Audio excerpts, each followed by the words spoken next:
Selamat pagi, saudara-saudara sekalian. Kita akan belajar lagi sedikit hari ini. Ingat, tema yang sedang kita renungkan adalah hidup yang berarti. Berarti kita mau memikirkan untuk mempunyai hidup yang berarti. Ya, supaya hidup kita jangan cuma dilewati saja dari hari ke hari, sehingga akhirnya pada akhir hidup kita tidak tahu apa arti hidup kita. Sebab itu biarlah kita sekarang adakan waktu tiap hari untuk memikirkan apakah hidup saya berarti atau tidak. Nah, untuk kita merenungkan hidup yang berarti, saya akan beri topik hari ini adalah hidup yang mengenal Tuhan. Dengan kata lain, hidup yang berarti adalah hidup yang mengenal Tuhan. Nah, kenapa kita pikirkan hal ini? Karena saudara-saudara, ada banyak anak-anak Tuhan yang hanya puas ke gereja setiap minggu sekali, berbakti kepada Tuhan setiap minggu, dengarkan firman, dapat bacaan dari sedikit firman Tuhan, diterangkan, dan kemudian kita puas dengan mendengarkan itu, pulang ke rumah dan kita merasa bahwa itu sudah cukup buat kita. Tetapi mereka tidak ambil waktu untuk mengenali Tuhan secara pribadi. Nah, coba saudara tanyakan pada diri saudara masing-masing, apakah saudara termasuk orang-orang yang seperti itu? Hanya puas ke gereja setiap minggu sekali. Mungkin saudara ikut Bible study, mungkin saudara ikut persekutuan, rumah tangga, dan sebagainya. Tapi yang missing adalah mengenali Tuhan secara pribadi. Itu yang miss.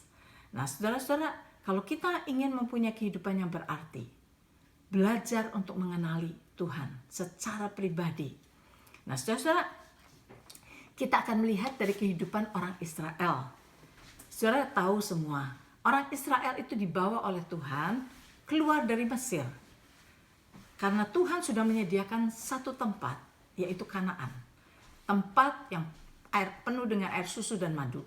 Tempat di mana orang Israel akan hidup di dalam kehidupan yang bagus sekali, enak sekali, luar biasa. Nah, saudara, kita tahu Tuhan bawa mereka keluar di dalam perjalanan. Dan saudara harus mengerti juga dari Kades Barnea menuju ke Kanaan itu hanya sebetulnya 11 hari perjalanan. Tapi kita tahu kan akhirnya bagaimana. Tapi sekarang mari kita lihat saudara. Di dalam perjalanan itu, Tuhan itu berkata kepada orang-orang Israel bahwa Tuhan ingin menjadikan orang Israel itu, karena orang Israel itu bangsa pilihan Tuhan kan, sudah tahu semua. Dan Tuhan ingin menjadikan orang Israel itu sebagai harta kesayangan Tuhan. Kalau saudara mau baca ayatnya, baca sendiri karena bacaannya cukup panjang, dari Keluaran pasal 19. Dari ayat yang ke-5, ke-6, saudara baca di situ.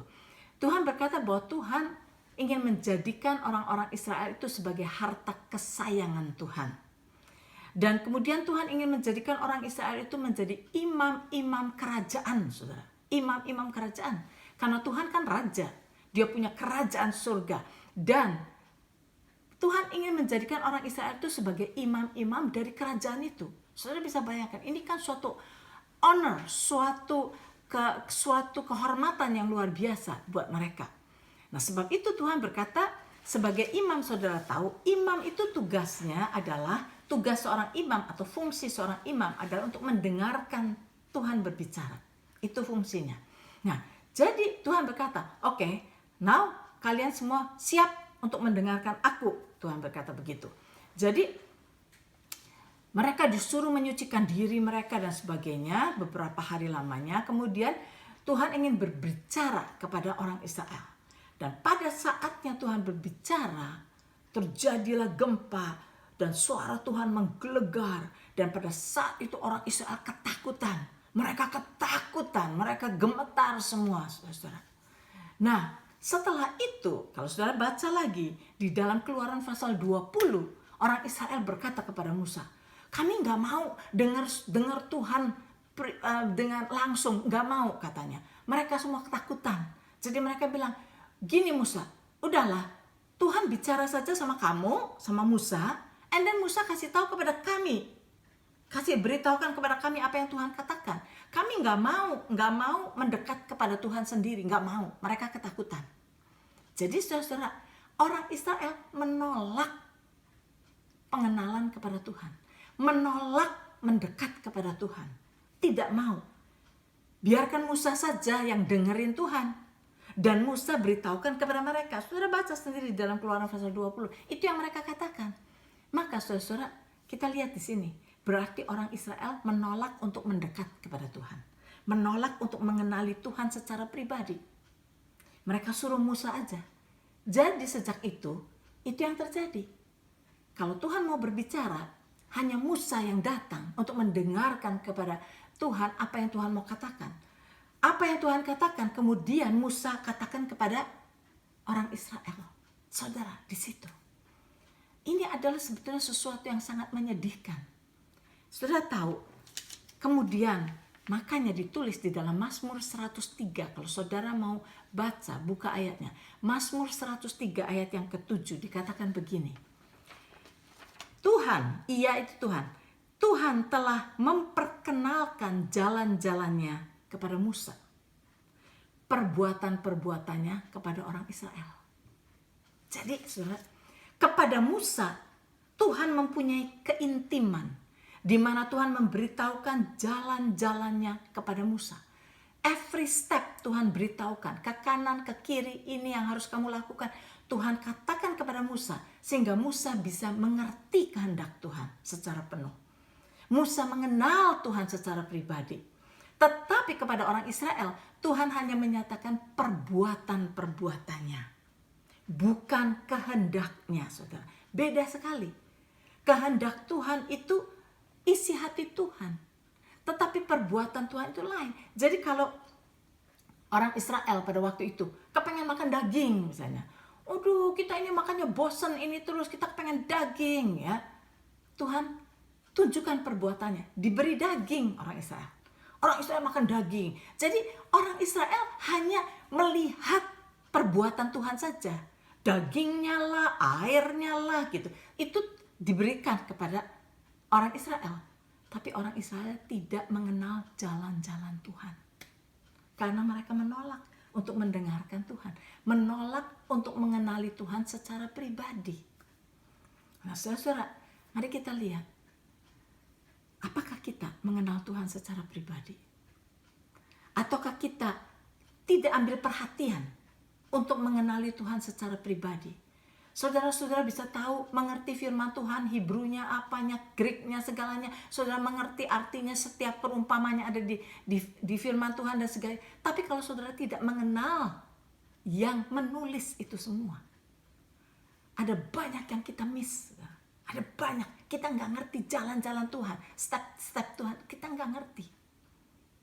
Nah, saudara-saudara, mari kita lihat perjalanan orang Israel. Karena orang Israel menolak itu, pengenalan akan Tuhan secara pribadi. Maka saudara bisa lihat kan, mereka tidak kenal Tuhan secara pribadi. Mereka tidak tahu apa yang ada di dalam hati Tuhan. Mereka nggak ngerti langkah-langkah yang Tuhan mau berikan kepada mereka. Mereka tidak mengerti.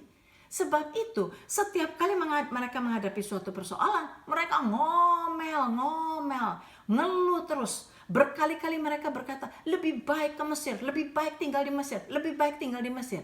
Dan saudara, keluhan mereka dan marah-marahnya mereka itu karena mereka tidak mengenal Tuhan, saudara. Karena mereka tidak mengenal Tuhan. Mereka cuma lihat perbuatan-perbuatannya saja.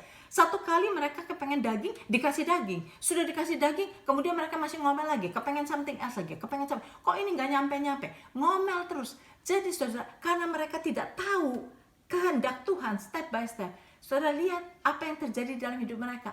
Mereka berputar-putar terus di padang belantara. Dan tidak ada dari antara mereka yang masuk ke dalam tanah perjanjian Kanaan. Orang yang keluar dari Mesir umur 20 tahun ke atas, tidak ada yang masuk kecuali Joshua dan Kaleb. Yang hatinya lurus kepada Tuhan.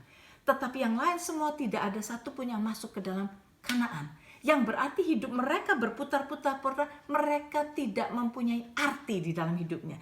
Hidup mereka tidak berarti, hanya sekedar putar-putar di dalam padang belantara terus-menerus selama 40 tahun. Apakah ada artinya, saudara? Itu adalah kehidupan yang tidak berarti. Dan kalau kita melihat akarnya, mengapa hidup mereka tidak mempunyai arti? Karena mereka menolak pengenalan akan Tuhan secara pribadi. Tuhan sudah mengundang mereka, mari datang. Aku ingin berbicara kepadamu secara pribadi. Engkau bisa mendengarkan aku secara pribadi. Tapi mereka tolak, saudara. Mereka tolak. Takut, gak mau. Nah saudara, sekali lagi, takut itu bukan dari Tuhan. Takut itu dari iblis, saudara. Begitu kita mempunyai takut, kita sudah belajar berminggu-minggu sebelumnya. Di mana ada takut, iman hilang. Kita udah belajar itu. Sebab itu, kita mendekati Tuhan itu dengan iman, saudara. Tetapi iblis menaruh pada kita ketakutan supaya iman hilang. Sebab itu kita harus mengerti, setiap ketakutan itu yang menjauhkan kita dari Tuhan, itu dari iblis. Sebab itu biarlah kita jangan seperti orang Israel. Marilah kita hidup mengenali Tuhan secara pribadi. Sampai di sini dulu saudara. Karena kalau kita mengenal Tuhan, maka kita akan mempunyai kehidupan yang berarti. Karena Tuhan akan tunjukkan jalan yang harus kita tempuh untuk mempunyai kehidupan yang berarti. Baca Keluaran pasal 19 ayat 5-6, Keluaran pasal 20 ayat yang ke-19, Mazmur 103 ayat yang ke-7. Dan saudara bisa merenungkan lagi itu. Sampai di sini kita ketemu besok pagi.